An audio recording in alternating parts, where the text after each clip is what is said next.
Good afternoon. Добрый день всем. My apologies for not speaking Russian. Прошу прощения за отсутствие русского языка, извините.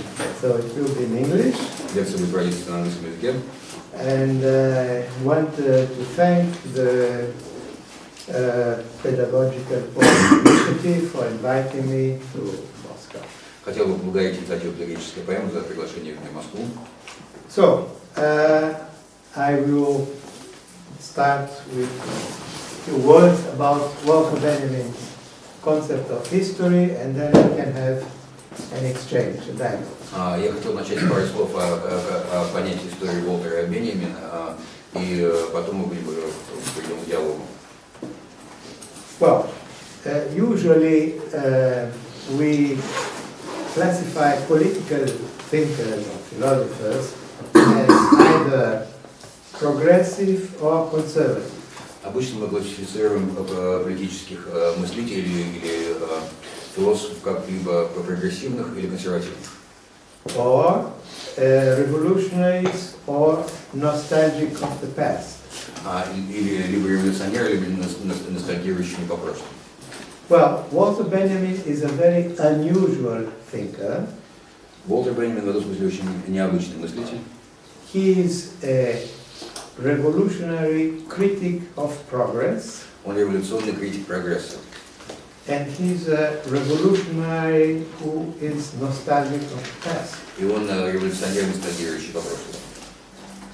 So let's try to understand how he develops his very peculiar, unique understanding of politics and history. Давайте попытаемся проанализировать, как он развивает свое очень особенное, уникальное понимание политики и истории.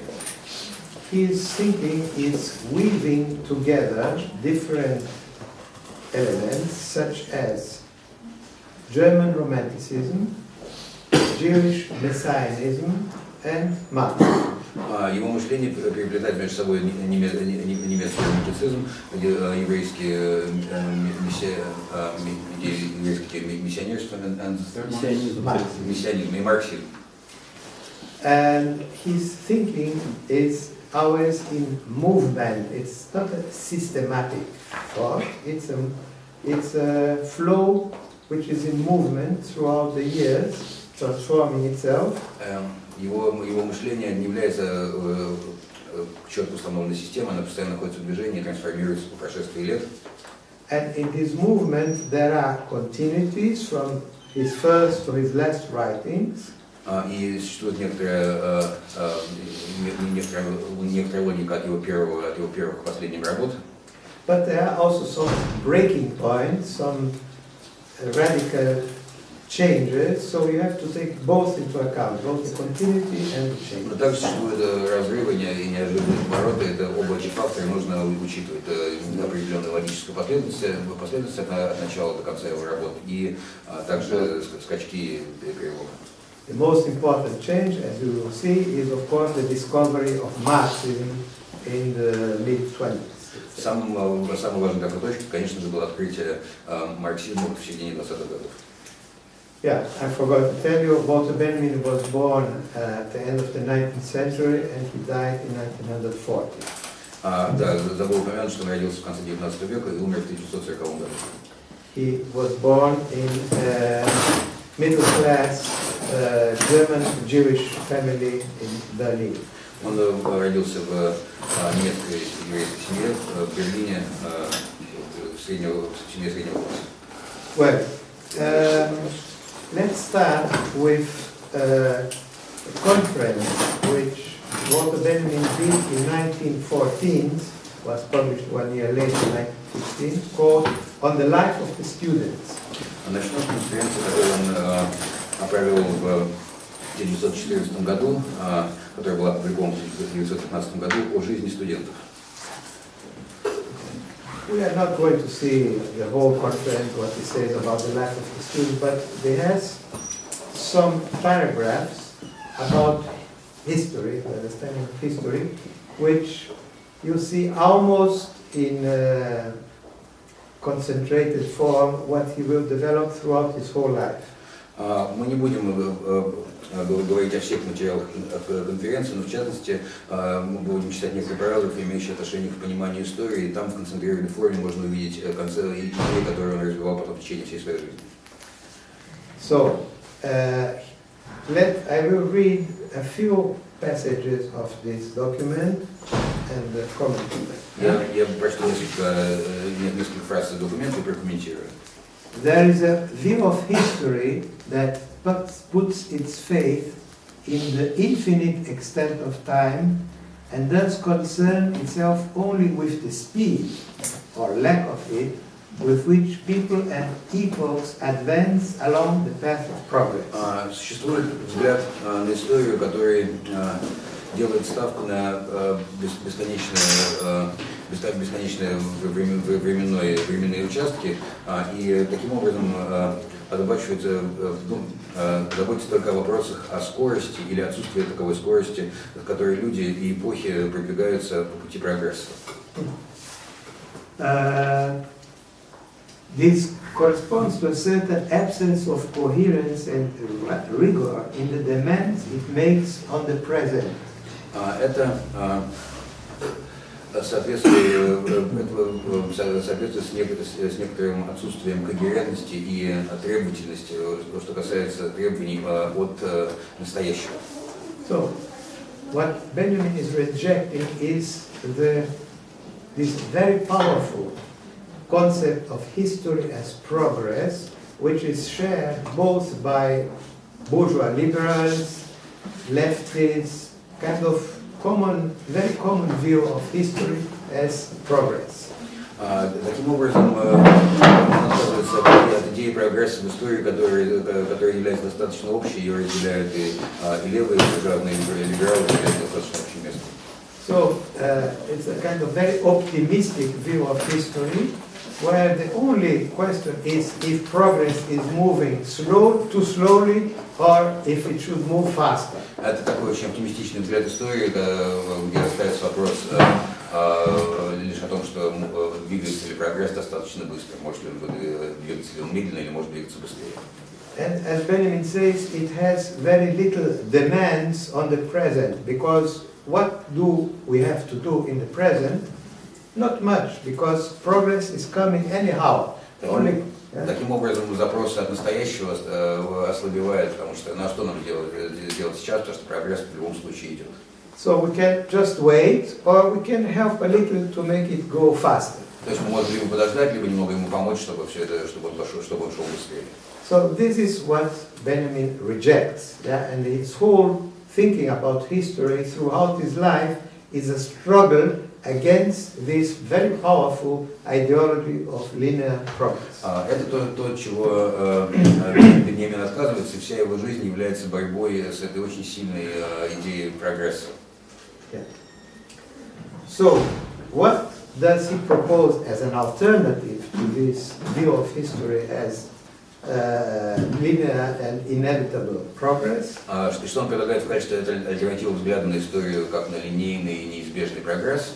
Well, he calls for the need of utopian images. Utopian images. Он говорит о нужде утопических образов.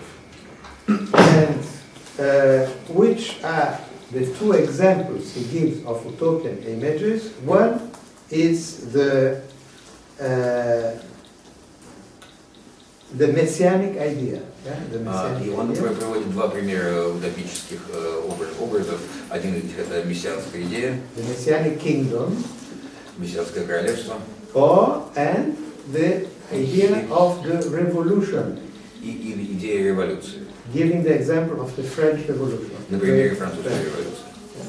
So here we have already the main elements of Benjamin's philosophy of history, if you want. Здесь мы уже видим основные элементы его истории и философии. A rejection of the ideology of inevitable progress. Отказ от идеологии неизбежного прогресса.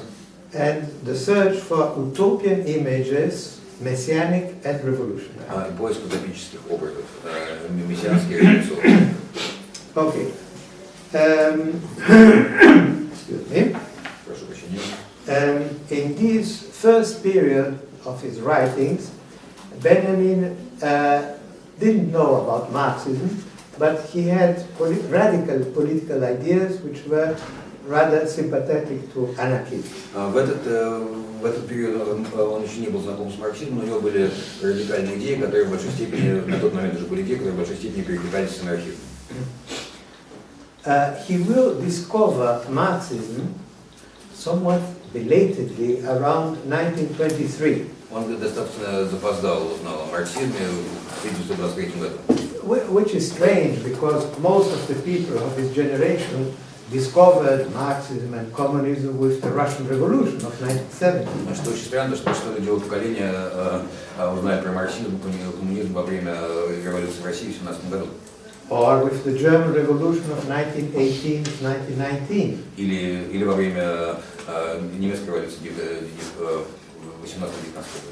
So it's really strange to find this intellectual who suddenly discovers Marxism in 1923 after the whole big revolutionary wave had subsided. И очень странно видеть, что этот интеллектуал обнаруживает марксизм лишь в 1923 году, уже по прошествии большой волны революции. This is strange, but as I said, Walter Benjamin is a strange thinker. Это странно, но, как я уже сказал, Уолтер Беньямин был странным мыслителем. Now, how did he discover Marxism? First, by reading a book, which was very important for his whole generation. Первым, как он обнаружил марксизм, первым делом он прочел книгу, которая была важна для всего его поколения. George Lukács, History and Class Consciousness. Джордж Лукач, «История и классовое сознание». Published in 1923. Книга была опубликована в 1923 году. So by reading this book, suddenly he had a kind of illumination. Прочтя книгу, он испытал некоторое озарение. But this illumination and the discovery were powerfully helped by the fact that in the same year, 1923, he met a woman. Но это озарение, открытие в большой степени ему способствовало то, что в том году он познакомился с женщиной. A woman called Asia Lassis, who was a Russian revolutionary, a Bolshevik from Lithuania. Ася Ласис, которая была русской революционеркой, большевисткой из Литвы. Who was spending her vacations in Capri, in Italy. Которая отдыхала в Капри. Both они там познакомились. In the island of Capri. And Benjamin fell immediately in love with Asia Lassis. Он немедленно влюбился в Асю Ласис. And she was the first to explain to him the first elements of Bolshevism and communism. Она была первой, кто объяснил ему первые какие-то базовые вещи про большевизм и коммунизм. So Benjamin fell in love with Asia Lassis, with communism, and with the Marxist philosophy in the year 1923. So this really changed his understanding. Это изменилось его понимание еще. And although he was finishing to write his habilitation thesis, habilitation. It's like a doctorate thesis. Он закончил свою вторую докторскую. About the German Baroque drama. Про немецкую барочную драму. So he was practically finished, so he finished to write, and this book has nothing to do with Marxism. Это работа, которую на тот момент заканчивает, она не имела никакого отношения к марксизму. But the next book he wrote, which is called One Way Street, published in 1928. Следующая книга, которую написал «Улица с односторонним движением», которая была опубликована в 1928 году, is already a Marxist book. Уже является марксистской работой. And he's dedicated to Asia Lassis. И, конечно, она посвящена Асе Ласис. Meanwhile, in 1926-27, Benjamin spent a few months in Russia, in Moscow. Тем временем в 1926-27 году он провел несколько месяцев в России. And he had a diary where he noted his impressions from Moscow. Он вел дневник, в котором записывал свои впечатления о Москве. Which is very interesting. Well, part of it is about his love story with Asia Lassis. Отчасти имеет отношение к его роману с Асей, который был не очень успешным. And part of it are comments on the Russian Revolution, which wasn't going well either. А второе были комментарии про русскую революцию, с которой тоже все было не очень хорошо. But anyhow, we are not going to discuss it now. Но в любом случае, сейчас мы эти моменты обсуждать не будем. This first Marxist writing, which is called One-Way Street, Так что его первый марксистский труд is a collection of это собрание aphorisms and short stories. Not really a philosophical tract. It's не то чтобы философский трактат, a collection of fragments. Скорее набор фрагментов.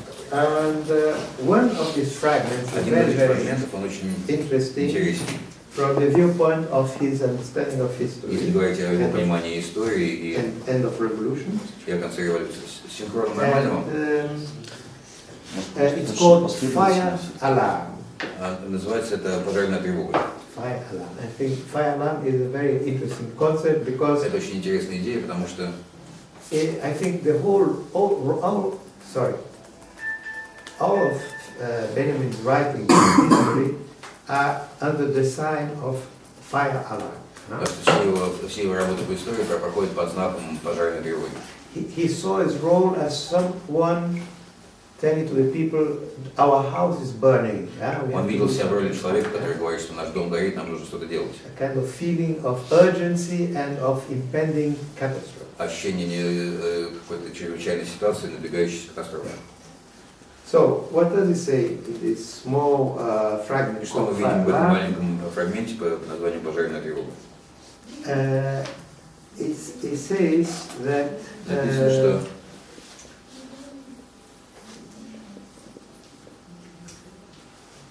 Europe, humanity is going towards a disaster. Человечество направляется к катастрофе. And which is going to happen in an almost calculable moment in economic and technical development. Который может произойти практически высчитываемый момент экономического и технического развития. A moment signaled by inflation and poison gas warfare. Момент, обозначенный инфляцией и химической войне, войне с использованием отравляющих газов. So he is saying inflation. Let's say economic crisis. Yeah? Он говорит инфляция, мы скажем экономический кризис. And modern war. И современные тактики ведения войны с perfection technical совершенствованием технологий, such as poison gas. Такие как газ. Yeah. So this was somehow prophetic because это было в некоторой степени пророчество, потому что just 1 year later was a big economic crisis, 1929. Лишь год спустя наступил крупный экономический кризис 1929 года. A few years later, Second World War. Через несколько лет Вторая мировая война. And only that the gas was not used in the fields of battle. Но газ на тот момент еще не использовался на полях. Уже не использовался. Уже война уже не использовался. Well, in the war, yeah. В войне. In the Second World War, poison gas was not used Он не использовался in на the поле war battle, but to exterminate Jews and Но он Jesus. использовался для уничтожения евреев в целом. Well, so, and he says, before this thing arrives, Он говорит, что до наступления этого момента there must be a proletarian revolution. должна произойти пролетарская революция. Yeah? Otherwise, we are going to see these disasters. Иначе мы увидим вот эти вот катастрофы. So he says, before the spark reached the dynamite, the lighted fuse Он must говорит, be cut. что мы должны, прежде чем искра дошла до динамита, необходимо перерезать бигфордов шнур.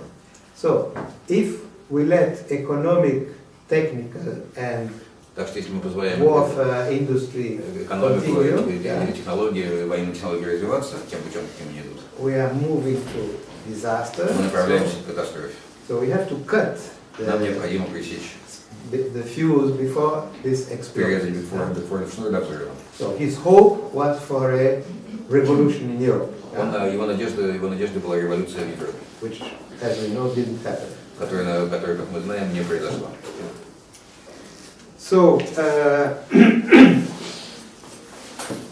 now the next writing of Benjamin, which I would like to briefly comment with you, Следующая работа, которую я хотел с вами вкратце обсудить, is just 1 year later, it's an essay on surrealism. Это лишь год спустя эссе про сюрреализм. Very, very interesting article. Очень интересная статья 29. из 29 году. I cannot now explain what surrealism is, and Я не стану сейчас объяснять, что такое сюрреализм. but the article says something about the peculiar quality of Benjamin's Marxism. Но это что-то говорит статья говорит о некотором особенном качестве беньяминовского марксизма. First interesting thing, Benjamin wanted, he started as an anarchist, and he still wants to keep some element of anarchism in his understanding of revolution. Первый интересный момент, что его изначально он начинал как анархист, он хотел сохранить некоторые составляющие анархизма как составляющие, как часть его революции.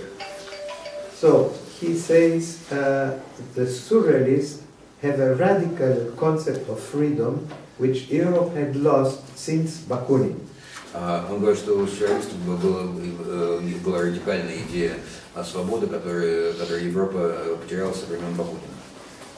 But the problem is to combine this radical anarchist concept of freedom with the Marxist, the communist need of organization, discipline. Но проблема в том, чтобы сочетать радикальные идеи свободы и анархизма с марксистскими идеями экономики, которые требуют дисциплины.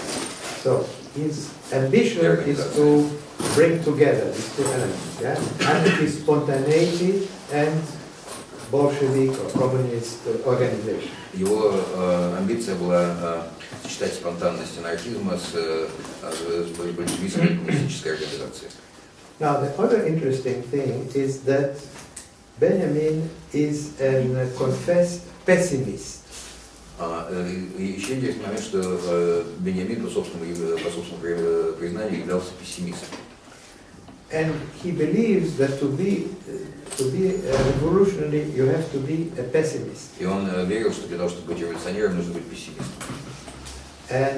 But it's not a fatalistic pessimism. Но это не фаталистичный пессимизм. It's a pessimism which calls for action. Это пессимизм, который призывает к действию. And organization. И организация. So he says to be revolutionary, для того, чтобы быть революционером, you have to organize pessimism. нужно организовывать пессимизм. It's a very curious formula. Это очень интересная формула, Which he borrowed from a French intellectual called Pierre Naville, who was a surrealist, который был сюрреалистом, a communist, коммунистом, and a Trotskyist. троцкистом. So he borrowed this idea, Он позаимствовал идею у него организация пессимизма. And so let me read one paragraph Позвольте, я прочту параграф about pessimism про пессимизм, in this essay, which again is который very, содержится в very этом эссе, который peculiar очень because забавный, потому что at that time you could not find nobody in the left among the Marxists на and тот момент не было socialists никого среди who марксистов, would левых raise the социалистов, banner которые of бы pessimism. поднимали бы знамя пессимизма. Yeah. Не было таких. Everybody was more or less optimistic. Все были более или менее оптимистичны. The idea that a revolution is a pessimist was Идея революционного пессимизма была совершенно outside. чем-то маргинальным. So let me just read one very, very interesting paragraph. Хотел прочесть вам очень интересный параграф из эссе. So we need pessimism all along the line. Нам нужен пессимизм на всем пути, всю дорогу. Absolutely.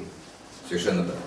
Which means mistrust to the fate of literature, mistrust in the fate of freedom, mistrust in the fate of European humanity. Что означает недоверие к судьбе фортуне, к судьбе литературы, недоверие к судьбе свободы, недоверие к судьбе европейской гуманности. And человечности. unlimited trust only in IG Farben and the peaceful perfectioning of the Air Force. И ничем не ограниченное доверие только в IG Farben и мирное развитие воздушных сил. Well, Air Force in German, Luftwaffe. Люфтваффе мы говорим. Okay, so what does it mean? И о чем здесь речь? Of course, this last phrase is ironical. Конечно же, последняя фраза иронична. Right. So Benjamin is saying, Беньямин говорит, we can have no confidence in peace, humanity, что мы не можем возлагать надежды на человечность, мир, Европу, что там. The only thing which we can be sure it's going to be stronger and stronger. Единственное, что в чем мы можем быть уверены, что это будет усиливаться. It's not peace, culture, civilization. Это там не мир, не культура, не цивилизация. It's IG Farben. IG Farben. Now, what is IG Farben? О чем здесь речь? IG Farben was the biggest capitalist monopoly enterprise in Germany. Был крупнейшим капиталистом, монополистом в Германии. Producing chemical products. Производил химическую продукцию. Now, during a few years later, Несколько лет спустя, during the Second World во время War, Второй мировой войны, IG Farben would produce IG Farben производил the poison gas отравляющие газы, used to exterminate используемые для уничтожения евреев и цыган. And IG Farben also had a factory Также у него был завод, in Auschwitz, I think, если не ошибаюсь, в Аушвице, using slave labor of the с prisoners. применением рабского труда заключенных. Now, of course, Benjamin could not predict this, Конечно, Беньямин не мог этого предсказать, but he had some kind of inkling. но какое-то предчувствие у него почему было. And the other ironical is, of course, И второй иронический момент. the peaceful perfectioning of the Luftwaffe, the German Мирное Air Force. совершенствование Люфтваффе. And we know the Luftwaffe, the German Air Force, during the war И and мы знаем, что во время войны, even before the war и даже started, до войны, Guernica in Spain, but они during the начинали в war, Испании. how much destruction it brought. Какое разрушение они принесли. So, of course, Benjamin could not predict what was going to happen only 13 years later. Он, конечно, не мог предвидеть, что произойдет лишь 13 лет спустя. But he is practically the only person in the whole German or European left Он практически единственный представитель левого движения либо в европейском и в немецком обществе. in 1929 to have a kind of intuition of the disasters which were У waiting. которого в 29 году у которого интуиция подсказывала о предстоящих катастрофах. Germany and Europe, and Исторически это Германия и Европа. illustrated by these two things, the IG Farben chemical И industry, проиллюстрировал этим Air моментом Force, и Гефарбен, etc. и химическая индустрия.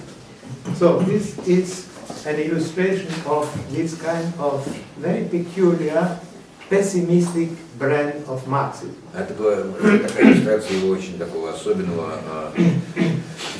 пессимистичного направления марксизма. Of course, it's not a fatalistic pessimism. И опять же, конечно, это не фаталистический пессимизм.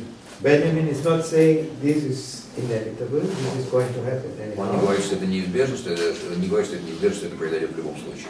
He's saying this is going to Он говорит, что happen это произойдет, если unless we organize and мы не fight организуемся и не начнем for сражаться an за alternative, for альтернативу, revolution. революцию и так далее. So that's the meaning of revolution as the organization of pessimism. То есть именно под этим мы понимаем революцию как организованный пессимизм. Now, let's make a side excursion to. Совершим небольшую экскурсию с тем, с основной темы отвлечения. I said one of the roots of Benjamin's view of history is German Romanticism. Как я сказал, один из корней взглядов Беньямина на историю – это немецкий романтицизм. And Romanticism means a critique of modern civilization in the name of an image of the past, of past values, of past civilization.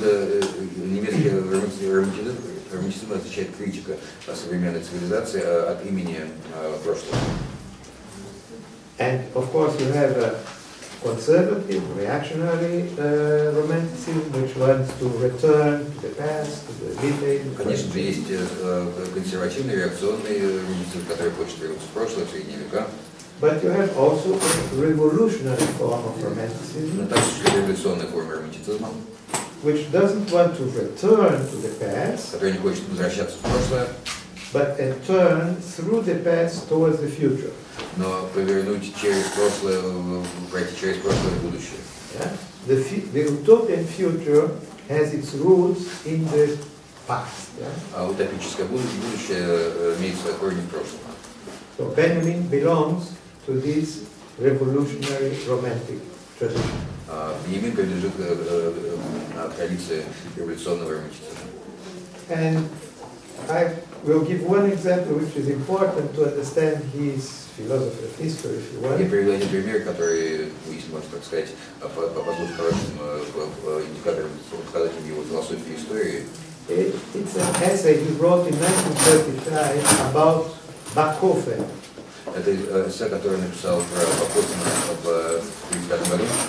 Now, who is Bachofen? He's a German-Swiss anthropologist of the 19th century. Это немецкий, шведский, швейцарский антрополог 19 века, Romantic, романтик, who wrote a famous book called The Mutterrecht.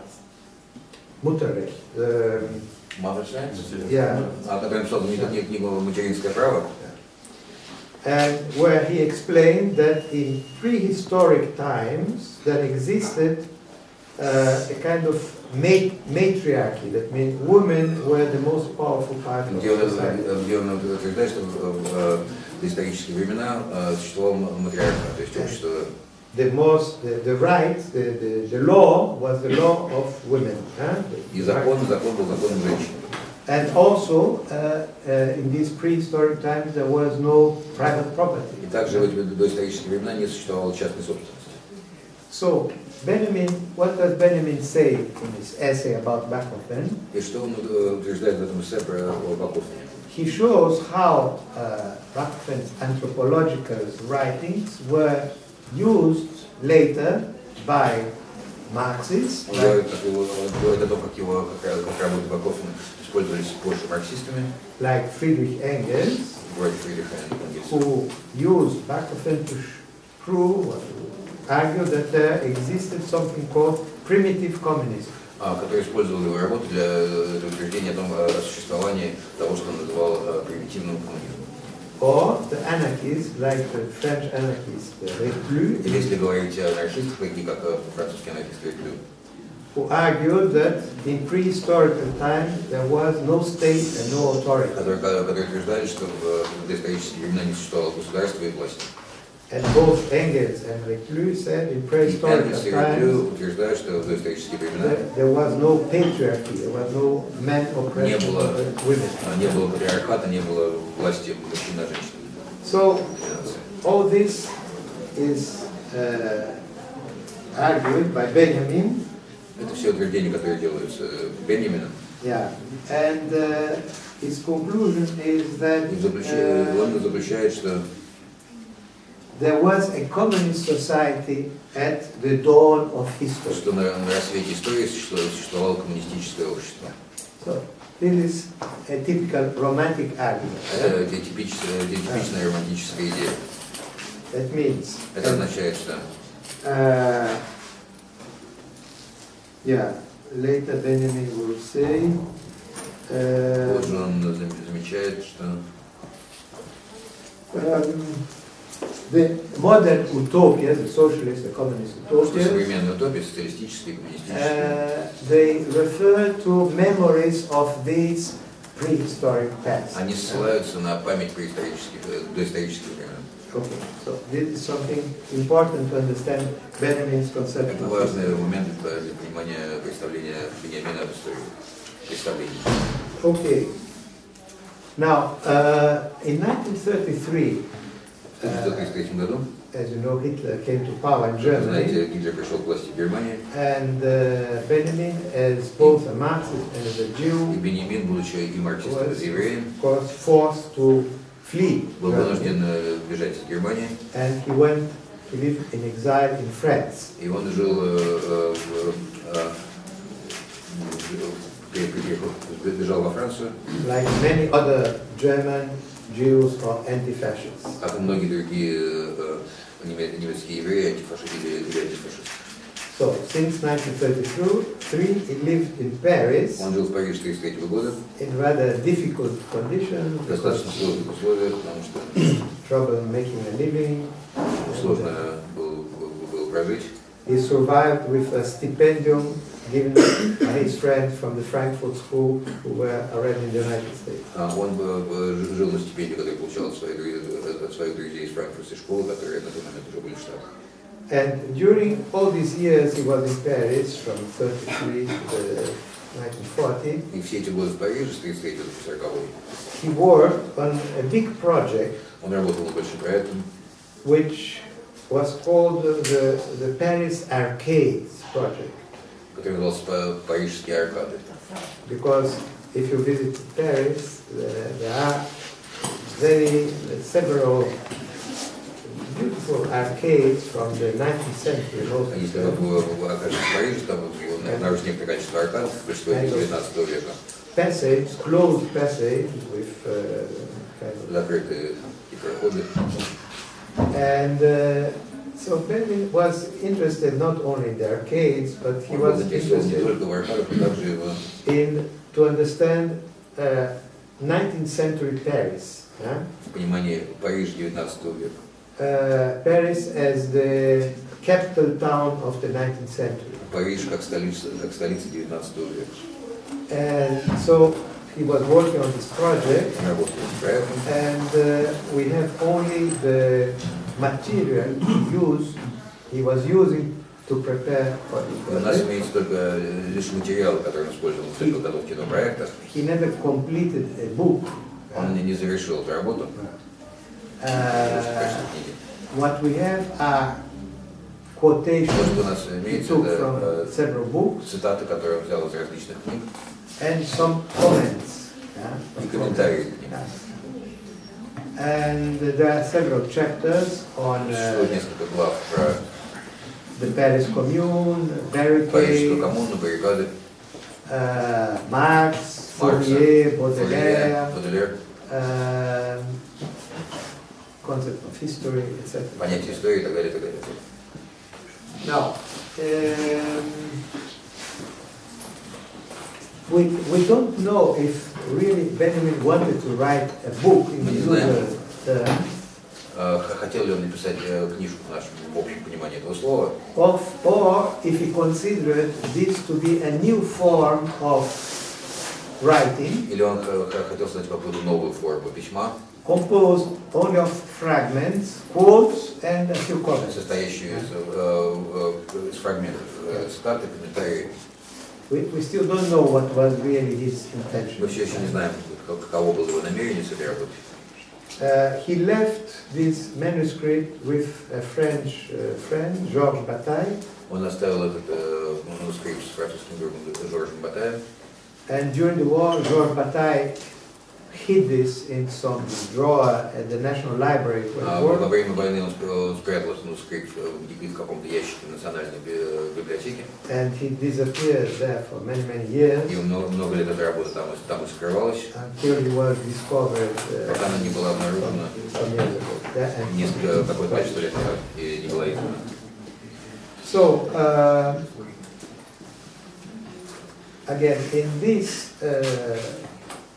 there are some, in the chapter on the concept of history, Там есть глава про понятие истории.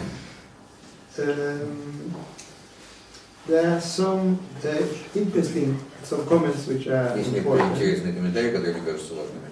Well, for instance, he says the following. Он говорит следующее. It may be considered one of the methodological objects of this work to demonstrate a historical materialism which has annihilated, destroyed within itself the idea of progress. Можно сказать, что одной из методологических задач этой работы является продемонстрировать исторический материализм, который уничтожил внутри себя идею прогресса.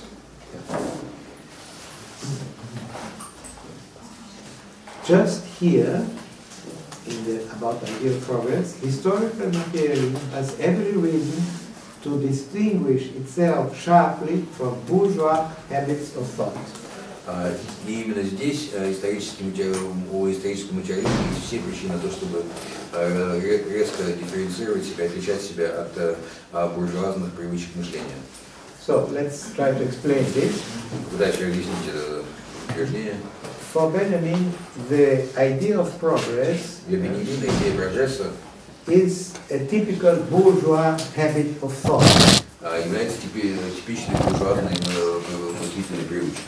The bourgeoisie believes that economic expansion, technological development, etc. is progress. Они являются прогрессом. And we need more of it, and И нам нужно просто больше этого, expansion of the market, расширение etc. рынков и так далее, и так далее. So this, for Benjamin, is a typical bourgeois habit of thought, but Это which has infected, привычная буржуазная схема мышления, которая заразила which has infected to a large extent в большой степени the ideas, the culture of the left, также и культуру левых, including Marxism, historical включая materialism. марксизм, исторический материализм.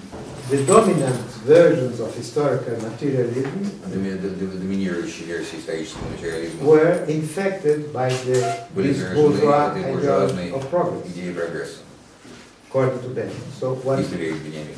So what he wants by his И writings, он своим письмом хочет, including this archaic включая project, этот проект Аркады, is to liberate historical materialism from this bourgeois ideology of progress. от буржуазной идеологии прогресса. So that's his methodological aim. Это его методологическая задача. And for this, he Для этой цели он finds useful находит to полезным adopt some elements of the romantic элементы critique of, романтической Буржуа критики прогресс. буржуазного прогресса.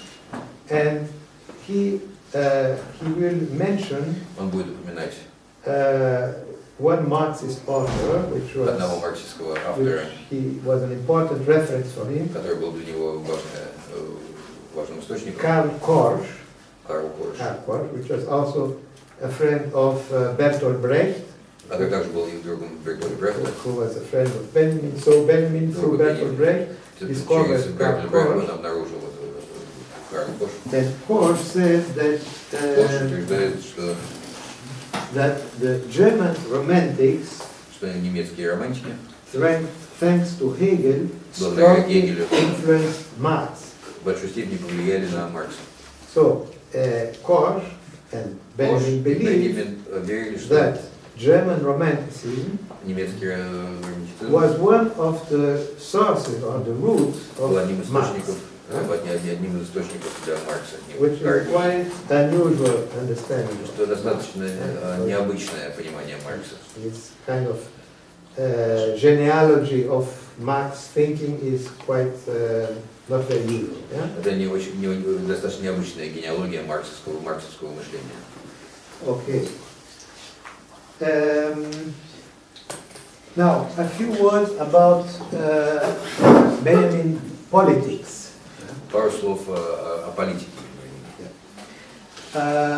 Since his love affair with Asa Lassis, he was a sympathizer Со времени своего романа с Асией Лассис of the communist movement. он начал симпатизировать коммунистическому движению. At some moment he considered joining the German Communist Party, Были моменты, когда он думал о том, что присоединится к немецкой коммунистической партии, but finally didn't do it но, because конечно, he этого не wanted сделал, to потому keep что он хотел his autonomy as сохранять free автономность thinking intellectual. как свободу мыслящего интеллектуала. But still he was Но все же sympathetic, он сильно симпатизировал. and he was also sympathetic to the Soviet Union. Также он симпатизировал Советскому Союзу. Although during his Хотя visit to Во Moscow время in его посещения Москвы в 26-27, 26-27 году he had some sharp critical comments in his notes. в его записках были обнаружены достаточно резко критические высказывания. And in 1930 И he в 1930 read году он прочел Trotsky's writings, работу Троцкого, was very impressed. У него они произвели большое впечатление. He wrote to his friends, I'm reading Trotsky. Он писал своим друзьям, я читаю Троцкому, это It's extraordinary and потрясающе. it's well, he was deeply impressed by Trotsky. Он был глубоко впечатлен от работы Троцкого. But still, during the 30s, В particularly 30-х годах, особенно in the beginning of the 30s, around 1933 to где-то в 35, 1935 годах, he was sympathetic to the Soviet Union. он симпатизировал Советскому Союзу. And but he begins to take his distance after 1936. Но он начинает дистанцироваться после 1936 года. First, because of the Прежде всего, process in the Moscow trial. Moscow trials. Из-за судов в Москве. Московских процессов. Московских процессов. Yeah, against Zinoviev, Bukharin, Kamenev, Trotsky himself was in the trial. Был в изгнании на этот момент. But still, he still had some sympathy for the Soviet Union. Но он все еще у него в какой-то степени симпатизировал Советскому Союзу. And around И где-то в 1937 or 1937 или 1938 he went to visit his friend Brecht, who was in Denmark. он посетил своего друга Брехта в Дании. And they discussed about the Soviet Union. У них был разговор про Советский Союз. And they came to the conclusion that the Soviet Они пришли к Union выводу, что was Советский Союз a strange monster. являлся It странным was монстром. a workers' monarchy. Это была пролетарская монархия. I mean, there was a king, Stalin, Это был король Сталин, came out of the labor movement, который вышел из рабочего движения, which had absolute power. у которого была абсолютная власть. And Benjamin said, it's like these strange fishes you find in the deep sea. Это было как странная, некоторые было как странная глубоководная рыба. A fish with horns. Рыба с рогами. Monster. Okay. But still, Но все же he supported the Soviet Union он поддерживал because Советский Союз, потому что it was the only hope это of была единственная надежда, a resistance against German Nazism. единственное, что могло противостоять немецкому нацизму. So he wrote a letter Он to написал письмо his friend Max Horkheimer, which was one of the leaders of the Frankfurt School. который был одним из ключевых фигур в франкфуртской школе, He was in New York at the который time, был exiled. в Нью-Йорке в изгнании. Where from a letter from August 1938. Письмо было написано в августе 1938 года. And he described the Soviet Он описывает Union Советский Союз as a personal dictatorship with all its terrors. как диктатура личности со всеми ее ужасами. With all its terrors. But Но still, Но все же we have to support it with great many reservations. нам все равно предстоит поддерживать его, учитывая все факторы, At least for the moment, по крайней мере на данный момент, as the agent of our interest in a future как war, представитель наших интересов в будущей войне. but an agent that costs Но the представитель, highest price imaginable. за который приходится платить невоображаемую цену.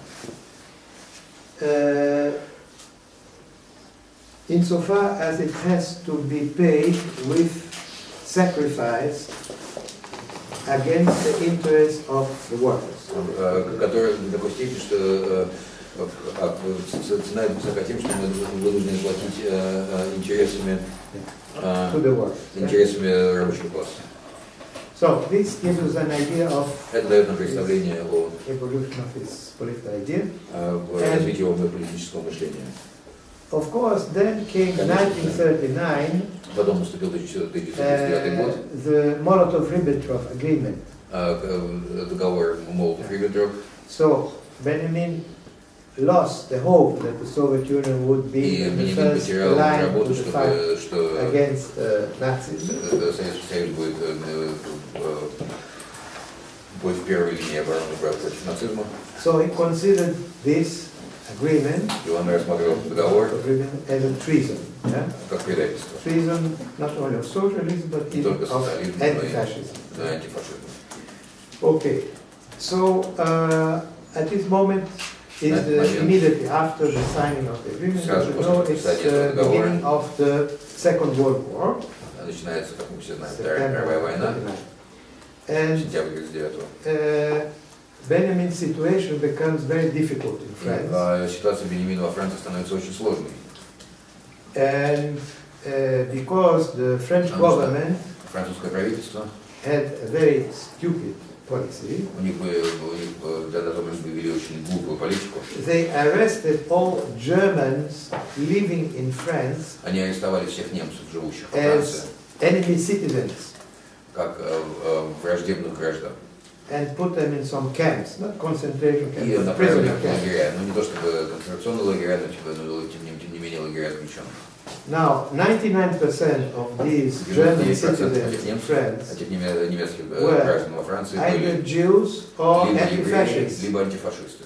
There were very few Nazi Germans in Там было France. очень мало нацистов во Франции. So they put in this camp of prisoners all the anti-fascists Значит, and они the собрали в Jews эти exiled in лагеря France. всех антифашистов и евреев, бежавших во Францию. And a few months or 1 year later, И несколько 1940, год спустя, в 1940 году, when France lost the war когда Франция проиграла войну and was occupied by Nazi и была Germany, оккупирована нацистской Германией, these prisoners went directly эти from these camps узники отправились прямо из этих лагерей to the German concentration в camps. немецкие концентрационные. Now, Benjamin and some others were Беньямин и able некоторые to escape другие смогли избежать из лагерей and find some refuge in the south и of France, найти in укрытие на Marseille. юге Франции, в Марселе. But the police was after them. Но их разыскивала полиция. And after 1940, it was the police of Vichy, Это была полиция Виши, which которая was a fascist French government, Maréchal Pétain. борьба в фашистском французском правительстве. Also the Gestapo, the German police, was looking for the anti-fascist Искали антифашистов, Germans to немцев take them антифашистов, to чтобы the concentration camps. отправить их в концлагерь. And many were arrested И очень многие были арестованы and sent to the concentration camps. и отправлены в лагеря. It's so Benjamin, during Benjamin, these times, в этот период hiding from the police, скрывался от полиции. he wrote his last writing Он написал свои последние работы called On the Concept of History, о понятии истории, which I'm going to talk in a minute. о которой я расскажу более детально через But Но of which he gave a few copies. He had a few copies which he gave он one to раздал Hannah Arendt. несколько копий. Hannah Arendt, Ханна Аренд отдал копию Ханне Аренд, asking her to bring it Попросил ее to Adorno and Horkheimer if she arrives in New York. при передаче в Нью-Йорк, Адорно и прочим. One copy to Gershom Scholem, his friend who lives in Гершом Jerusalem, Шолем, который жил в Иерусалиме. and one copy to Bertolt Brecht. И один, what's the name? Bertolt Brecht. И одну копию Бертольд Брехта. Now, a few weeks later, or a few months later, Несколько недель, или скорее несколько месяцев спустя, Benjamin tried to escape from Беньямин пытался France, бежать из Франции, occupied France, из оккупированной Франции, through Spain, через Испанию, with the hope of arriving с through надеждой Spain to Portugal, по проекту из Испании отправиться в Португалию, and in Portugal to take a ship to the United States. из Португалии уже на корабле отправиться в Соединенные Штаты. Like other Как и anti-fascist другие refugees had done before, беженцы, like как Hannah делали Arendt, раньше, как etc. Ханна Аренд и другие. But No. when he and a group of Но когда refugees он they и группа crossed the border, беженцев пересекли границу, the Pyrenees Mountains, the border between France and Spain, Пиренейские горы, границы между Францией и Испанией. when they arrived at the first Когда они Spanish прибыли в village первую called же Porbu, испанскую деревню под названием Парбу, they were arrested by the Spanish police. их арестовала испанская полиция.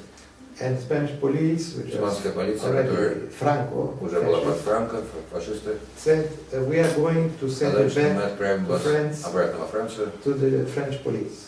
придадим вам французскую And that's when Benjamin preferred to commit suicide. И это был тот момент, когда Беньямин предпочел покончить жизнь So самоубийством. he died at that moment in 1904. И это был момент, когда он погиб в 40-м году.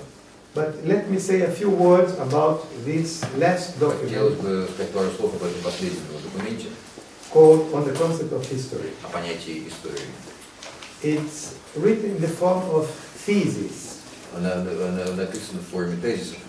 Thesis number 1, 2, Тезис 3, 1, 2, 3, 17. 17 и так далее. Very short. The whole document has only Весь 6 or документ. 7 pages. Всего лишь 6 или 7 страниц. But in my opinion, it's the most Но, по-моему, это important самый важный текст modern revolutionary theory о современной революционной теории since Marx's thesis on Feuerbach. Со времени марксовского тезиса по Фейербаху. Yeah, Marx's thesis on Feuerbach from 1845 С 1845 года. and Benjamin's thesis on the concept of history in 1940. И следующую тезис Беньямина о понятии истории 40-го года. I think these two Мне documents кажется, are эти два документа the most important two documents in the history of modern revolutionary. главнейшими двумя документами в истории современного революционного мышления. I cannot now give you Я не могу вам сейчас analysis of the thesis предоставить анализ этих тезисов, because Потому it что requires a lot of time. это потребуется время. Usually in France I give a Обычно во course Франции я during читаю a курс year в течение года about these 7 pages. про эти 7 страниц. Takes time. На Every это week, уходит время, a каждую few неделю, hours.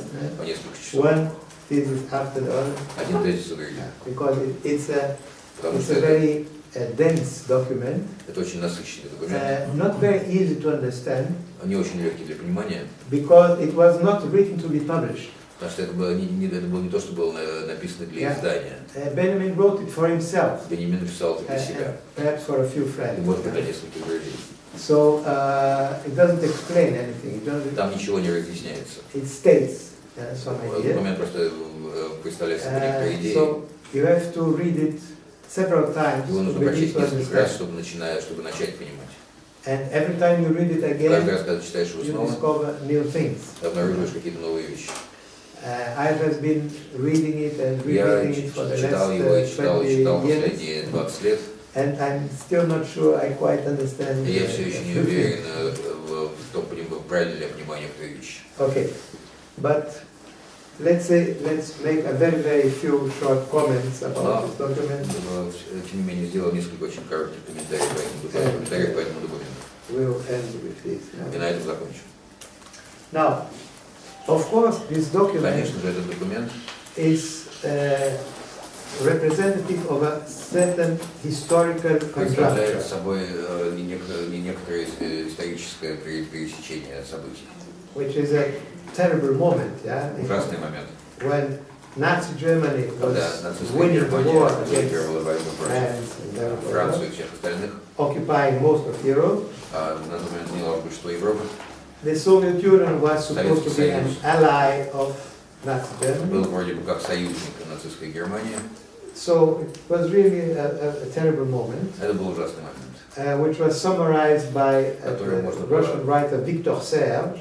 которое было описано обобщенный русский писатель Виктор Серж, In a book called книжки, которые называются Midnight in the Century, «Полночь века», the darkest moment in the century, 1940. 40-й год. So the document Этот by Benjamin, документ of course, is the expression of this moment, выражает собой этот момент, конечно же. but I think it has interest also beyond this specific historical Но мне кажется, conjuncture. он интересен не только в связи с историческим моментом, который его поразит. Now, there are 18th or 19th theses. I will comment В only документе one, 18 или 19 тезисов, но мы будем комментировать только по одному, which is the most famous one, который самый из них знаменитый. is the thesis number 9, 9-й тезис, which is a comment on a drawing by Paul Klee. комментарий к рисунку Пола Кли. Klee. Кли? Klee. K-L-E. Well, it's a very famous engraving. I can show it to you. It's called Angelus Novus. Yeah? Probably you have seen it. The comment by Benjamin is supposed to be a description of this engraving. Yeah? In fact, not much to do. По факту отношения тут особого не видно. Benjamin is projecting on the clay drawing his own idea. Похоже, что он проецирует собственные идеи на рисунок. Okay. So,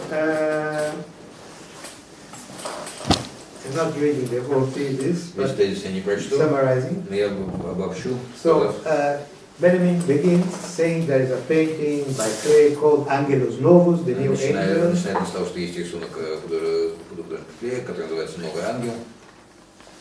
He represents a figure with open eyes looking.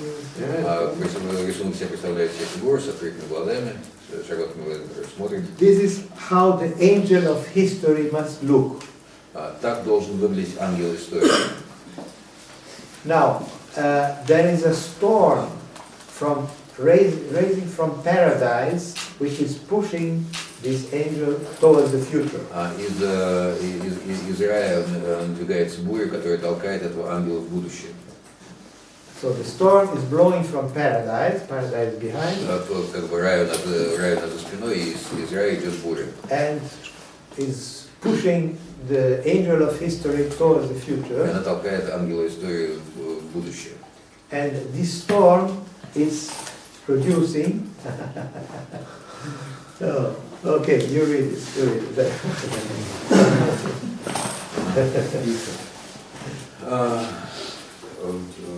Yeah. Just cut this paragraph, okay? У Клея есть картина под названием «Ангелус Новус». На ней изображен ангел, выглядит так, словно он готовится расстаться с чем-то, на что Кристина смотрит. Глаза его широко раскрыты, рот округлен, а крылья расправлены, извините. Так должен выглядеть ангел истории. Его лик обращен к прошлому. Там, где для нас цепочка предстоящих событий, там он видит сплошную катастрофу, непрестанно громоздящуюся руины над руинами, сваливающую все это к его ногам. Он бы остался, чтобы поднять мертвых и ослепить обломки, но шквальный ветер, несущийся из рая, наполняет его крылья с такой силой, что он уже не может их сложить. Ветер неудержим несет его в будущее, к которому он обращен спиной, в то время как гора обломков перед ним поднимается к небу. То, что мы называем прогрессом, и есть этот шквал. Okay. So let's comment this briefly.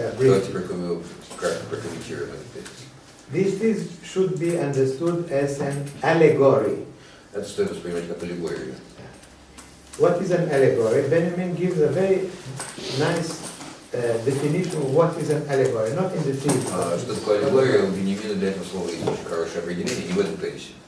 He says in an allegory you can see the facies Hippocratica of history. What is facies Hippocratica? В аллегории можно видеть фасис Hippocratica истории. Что такое фасис Hippocratica? Facies Hippocratica is a Latin term which means, Hippocrates was the founder of medicine. Как мы знаем, Гиппократ был основателем медицины. And he was supposed to diagnose your malady by looking at your face. Заболевание по лицу. So, just by looking at your face, they knew what you were sick. Лишь глядя на ваше лицо, он мог сказать, что вы болеете. So he says, Benjamin, and this was called the facies Hippocratica, the face which reveals the disease. Лицо, которое отражает заболевание. So the allegory is this, is the facies Hippocratica of history, Аллегория – это фасис Hippocratica истории. where history offers itself to the spectator's gaze as a petrified landscape. Где история открывается взгляду наблюдателя как окаменевший первичный ландшафт. Okay, landscape. So this is exactly this thesis. You see history, you see the diseased face of history as a kind of petrified landscape. With this accumulation of ruins. And of course, just a few years later, there were more ruins piling. количество руин стало только больше. Particularly two very, very big ruins which are called Auschwitz and Hiroshima. Особенно две большие руины под названием Аушвиц и Хиросима. Yeah. So now in this allegory, that's my interpretation. Если говорить о моей интерпретации. There are two moments: a theological moment and a Marxist moment. Yeah? And this applies to the whole thesis. Yeah? The whole thesis is built on Messianism, the theological moment, Marxism, historical materialism. And between both there is something called correspondence. Correspondence is the name of a famous poem by Baudelaire, which Benjamin loved very much. Baudelaire spoke about correspondence between the human soul and the landscape.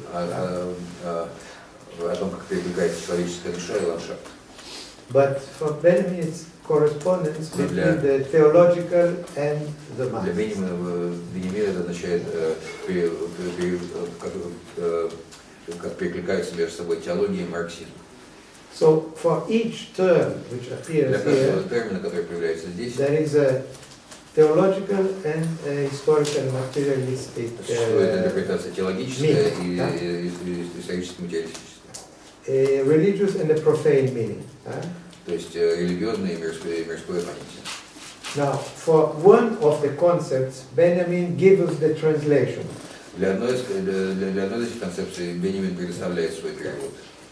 The storm which is blowing from paradise, буря, которая идет из рая, that's a theological concept. Это теологическая концепция. Because paradise, storm from paradise, понятно, буря из рая это. Its profane meaning is progress. Нерелигиозное значение в данном случае было бы прогресс. What we call progress, То, что in мы fact, называем прогрессом, is humanity being thrown away from paradise. То, как человечество отшвыривается из рая. And thrown into a world where one catastrophe after the other, yeah? Где происходит одна катастрофа за другой. Ruins and corpses. Трупы и развалины. So here is one equivalent. The equivalent of the storm from paradise is вот один эквивалент in profane historical terms what we call progress. Это то, что мы называем прогресс. Now, what is the equivalent, the profane equivalent of the paradise? The lost paradise from which the progress has expelled us. In my interpretation, it is what he discussed in the essay on Bachofen. То, что он писал в своем эссе по Бахофену. This prehistorical primitive communist society. Доисторическое коммунистическое общество. The prehistorical classless society. Доисторическое бесклассовое общество. The prehistorical society without private property, state, patriarchy, authority, domination, etc. Доминация и так далее, и так далее. So this is a paradise from which progress expelled us. Это рай, из которого нас изгнал прогресс. But Но how to stop this как остановить catastrophe, this so-called progress? Это так называемый прогресс. Well, this is not in the thesis number 9, but in это нельзя увидеть в 9 тезисе, но это присутствует в других тезисах. It's revolution. Revolution can stop. Революция может остановить. And revolution has is the theological equivalent, which is the arrival of the Messiah, motive of history. Революция является локомотивом истории. But Saint Benjamin perhaps it's возможно, это a little bit different. А что все не совсем так. Perhaps revolution возможно, революция is humanity pulling the emergency brake to stop the train. Человечество нажать на стоп-кран, чтобы остановить поезд. Okay, so that's Benjamin's idea of revolution. Это идея Беньямина о революции. Okay, thank you very much. Спасибо большое.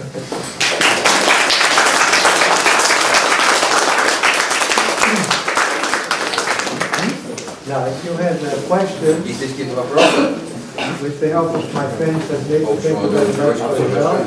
У меня есть вопрос. I have a question. Yes. Первый вопрос очень простой. Question is quite plain, very simple. На каком языке говорили Беньямин и Ася Лассес? Немецкий, английский, французский? Ася Лассес and Benjamin, What language is it? between them, between Ася, Ася, yeah. what was their common language? Well. I suppose it was German. Я думаю, что это был немецкий. I really was not present. Я не присутствовал при приготовлении. Yeah, a lot, but I suppose because. Я думаю, что немецкий, потому что. Well, in fact, Asa Lasses had another lover. У Ласи был также еще один любовь. Who was another German Jew. Тоже еще один немецкий еврей. Who then went to stay with her in Moscow. Который потом жил с ней в Москве еще. And so I suppose she spoke German. Так что я думаю, что все-таки по-немецки она говорила. As many other cultivated. Как и многие другие. So I suppose they spoke German. Так что я думаю, что в общем языком. Because Benjamin потому didn't что speak Russian. Беньямин по-русски не говорит. Спасибо. Второй вопрос сложнее. И даже отчасти провокационный. Но только отчасти. Ландшафт марксизма в 20 веке представлял из себя как бы горную гряду. Был ортодоксальный советский марксизм-ленинизм. Были горы неортодоксальных вариантов марксизма, принадлежащие Лукачу, Блоху, Альтюсеру. Альтюсер. Было множество мелких, так сказать, ересей марксистов. То есть было множество таких крупных конструкций, железнобетонных блоков.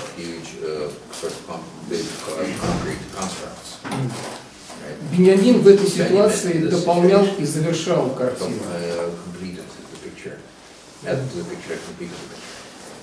Со своей легкостью, ажурностью, парадоксальностью. Это было необходимое дополнение к монументальным конструкциям марксизма 20 века. Сегодня, когда марксизм еще лежит в руинах, не является ли особое внимание к Беньямину чем-то, что способно скорее запутать, чем объяснить? Потому что не является ли нам сегодня более нужнее ортодоксальные, простые, монументальные конструкции марксизма, чем вот эта вот игра, вязь, парадоксальные скачки мысли. Какой же ты жизнь противный.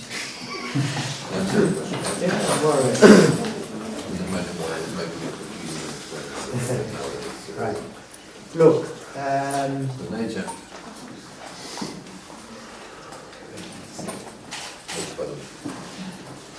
I'm not advocating that you all convert to я не Benjamin's призываю Marxism. всех конвертировать в марксизм Беньямина.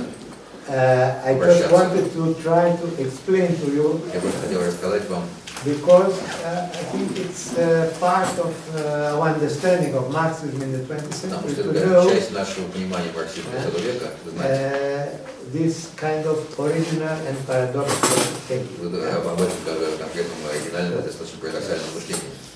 Now, we must ask ourselves the question, why is it that there is so much interest in Benjamin today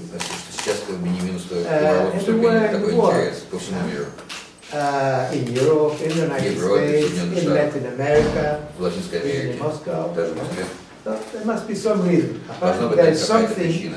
in his Есть writings что-то в его работах, which remains relevant.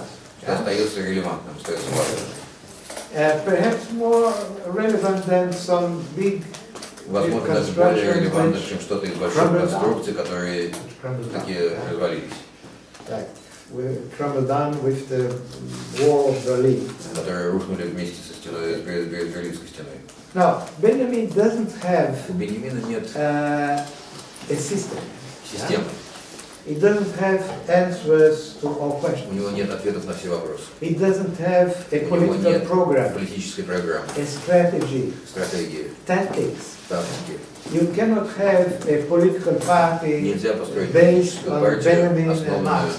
на марксизме Беньямина. A political party need a Для политической program, партии необходима strategy. программа, стратегия и так далее, и так далее. So you won't find this in Benjamin. Этого всего у Беньямина обнаружить нельзя.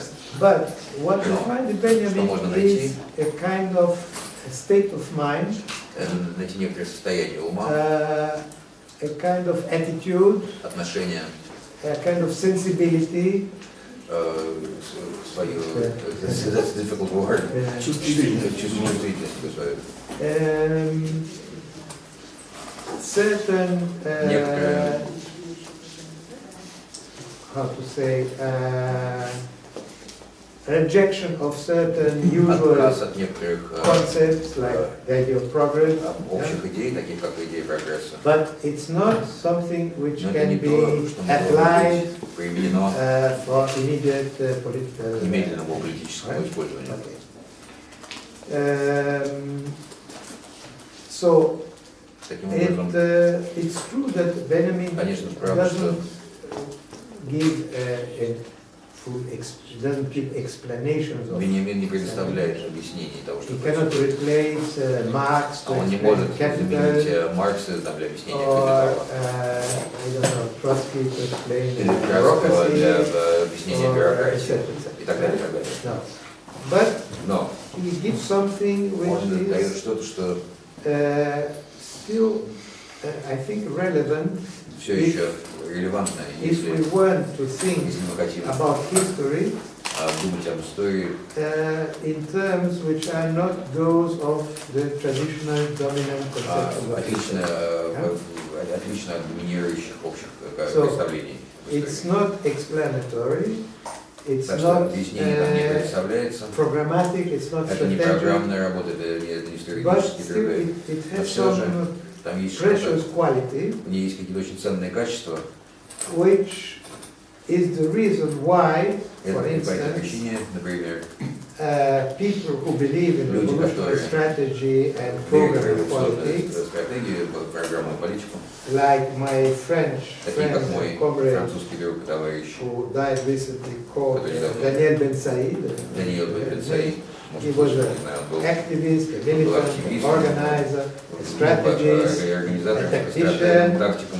and he believed in Он верил Marxist analysis of в capitalism, марксистский анализ капитализма, but he was fascinated by Walter Benjamin. но его очень интересовали работы. He wrote a book about Он Walter написал Benjamin. книгу про него. So it's not that Walter Benjamin substituted for Не то, Marx что and он Lenin, является заменой Марксу, Ленину и так далее, и так далее. but he No. gave something supplementary, that's something Он является different. дополнением, представляет что-то отличное. Okay. Yes, please. По следующего содержания. Не в последнюю очередь, видимо, под влиянием Беньямина современные левые мыслители апеллируют к такому понятию или концепту, как позитивная утопия. Происходит достаточно часто, постоянно.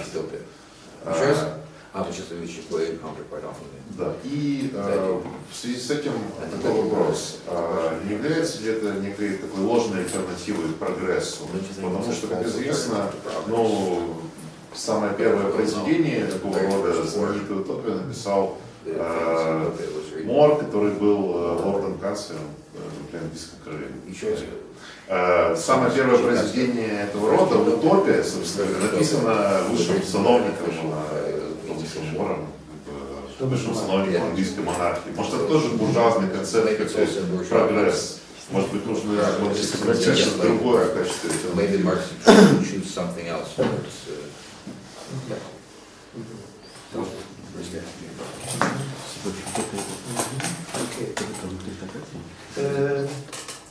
Look,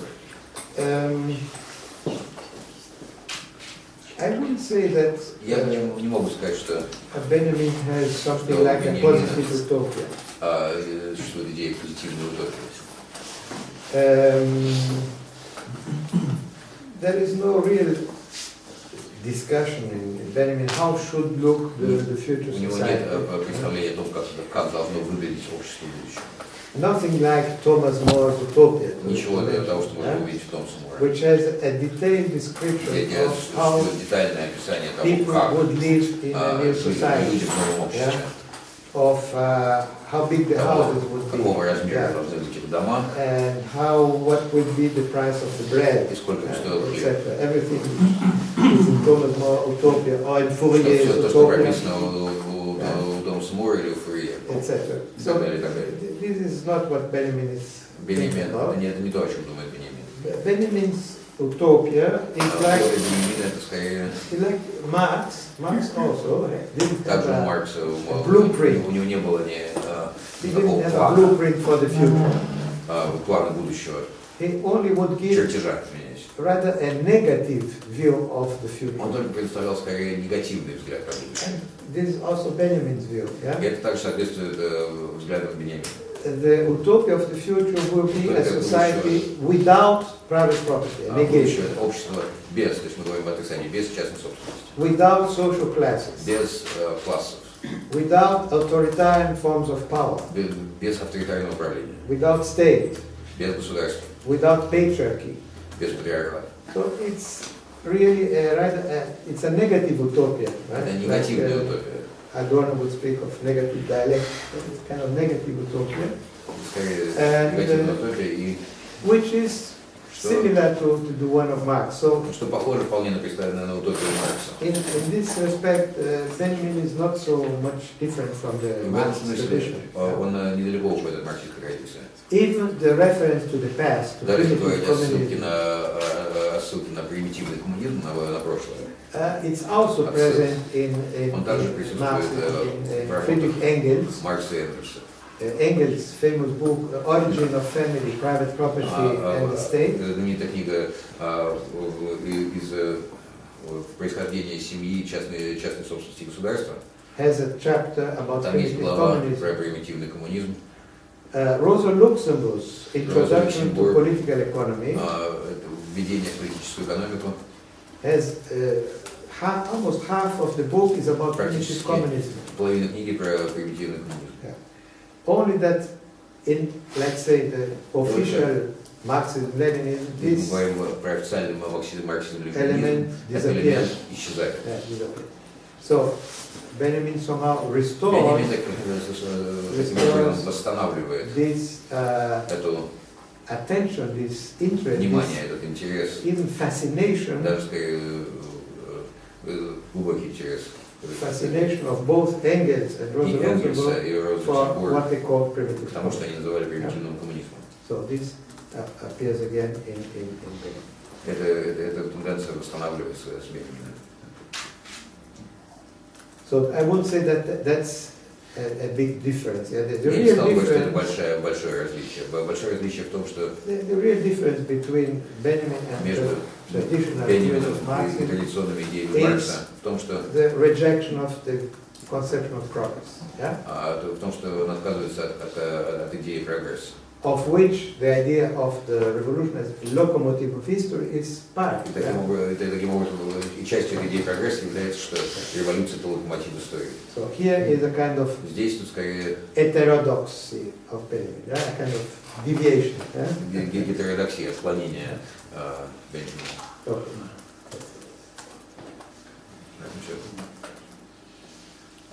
I can ask in English. Мне все равно обратно говорить, походите. I mean just давай, supporting the first question of my friend Моего коллеги. Владислав Сафронов. I would like to ask you about this relation of messianic and historical materialist thinking in this thesis of Walter Benjamin, taking into account this contemporary interpretation of Benjamin, like of course Giorgio Agamben does, about messianic content of Benjamin text, which relates more for him, as you said, it was second text after Marx, but for Agamben it is second after St. Paul in terms of Western messianic tradition. Yeah. So, and I think in this, it's quite obvious. It's quite obvious this messianic side. The messianic side of Benjamin is quite well researched and now. But I mean, what is historical materialist side of this thesis would be more interesting to discuss. I asked also before because this vulgar interpretation of communism as a kind of religion. It was very popular. I mean, especially in the moment of falling apart of Soviet Union, revision of history, and returning to some weird ideas of Russian religious thinkers who were criticizing communism as something which stems from Russian religious community and blah blah blah. So I think it's quite. I just asking about this how.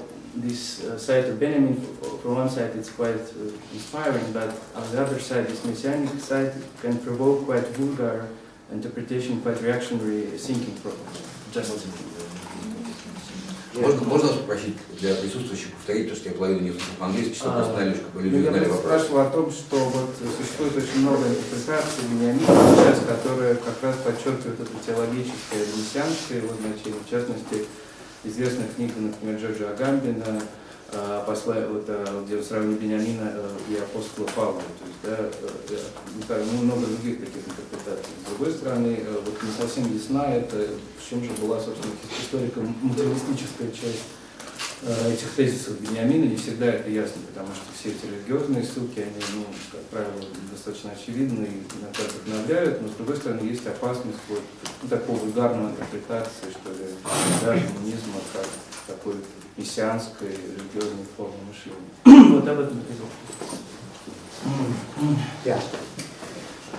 Well, I think first George Agamben's interpretation of Benjamin is very interesting. Agamben. Интерпретация Агамбена очень интересная, мне кажется. Although I'm a bit skeptical about the relation to St. Paul, Касательно сравнения со Святым Павлом, Benjamin was not a reader of St. Paul. он не был читателем Святого Павла. There is no reference to St. Paul in all his writings. Во всех его работах не было ни единой ссылки на Павла. His Апостол Павла. cultural religious background was rather Jewish than Christian. Происхождение было скорее еврейское, чем христианское. Okay, but still, I think Agamben has some very insightful comments. Что наблюдения были сделаны несколько очень глубоких. Now, Benjamin is not reducing communism to a religion as it's kind of vulgar interpretation. Беньямин не пытается свести коммунизм к религии в ее вульгарных интерпретациях. He's trying to combine. Он пытается сочетать let's say, the subversive, the explosive moment of the messianic tradition to revitalize, let's say, Marxism, which became a kind of mechanistic, vulgar, materialistic, positivistic, deterministic system. So it's his way of bringing life and revolutionary spirit into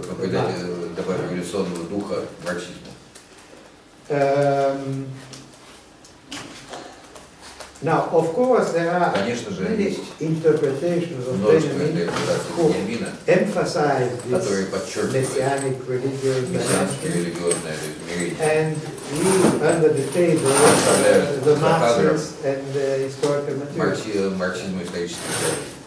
And I think if you do this, you are just leaving out half of the history. Потому что дело поступает так, мы просто оставляем половину истории. Because what Benjamin wants is to revitalize historical material. Оживить, придать новую жизнь историческому материалу. He is not interested in theology Его не интересует itself. теология сама по себе. He is a historical materialist. He's a Marxist. Он марксист, But он говорит, he что в wants историческом материализме он to хочет bring back revolutionary spirit to Marxism. вернуть марксизму революционный дух. And he uses И он messianism for использует this. мессианизм для этого. So, in fact, the dominant, let's say, or the most Можно сказать, important доминирующее, dimension самое важное of измерение Marxist thesis of the Benjamin thesis тезиса Беньямина, is how to rebuild historical как materialism as a перестроить revolutionary исторический thinking. Yeah? материализм как революционное мышление. And this is what is lacking in most of the conventional academic Обычных академических interpretation of Benjamin, интерпретациях, which emphasize the которые подчеркивают именно theological moment теологический by leaving и оставляя за кадром the revolutionary one. революционный. Yeah. Now,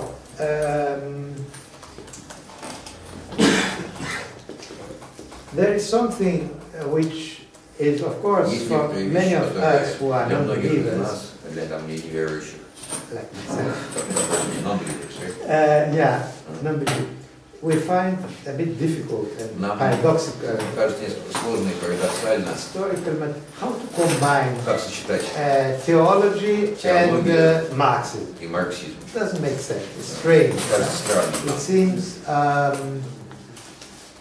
absurd or абсурдным или paradoxical or парадоксальным. a kind of strange Кажется каким-то странным, imaginary construction. какой-то странной конструкции воображения. As I always Но как я tell my всегда friends when говорю we своим discuss друзьям, когда this, мы это обсуждаем, there is a very interesting example есть очень интересный пример of a social religious movement социального религиозного движения, combining theology and Marxism который все сочетает теологию и марксизм in Latin America. в Латинской Америке, It's called theology, liberation theology. который называется освободительная теология. So, liberation theologies combine Christian theology, Она все сочетает все христианскую теологию, or even better, Jewish Christian даже theology, скорее иудео-христианскую because there are many теологию. references to the Jewish Bible, Даже там очень много ссылок на Ветхий Завет and Marxism, и марксизм in different ways. различными способами. Yeah. So, it's different from Benjamin, of course. Это, конечно, сильно отличается от Беньямина, And they didn't read Benjamin, they и didn't они know. его не читали, никто не знает. But it shows that it's not Это so показывает, что это absurd to что не настолько imagine абсурдно, such a что combination. это не такое уж невообразимое, не такое уж невообразимое сочетание.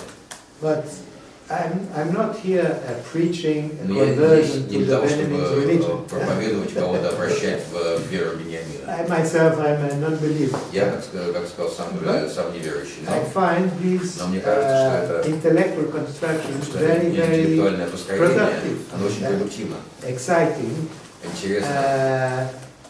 and that's it. That's what Это I всё. wanted to explain.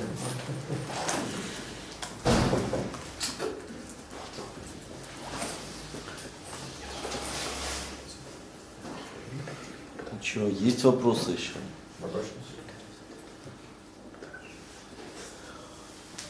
Ну, давайте тогда на этом благодарим. Спасибо.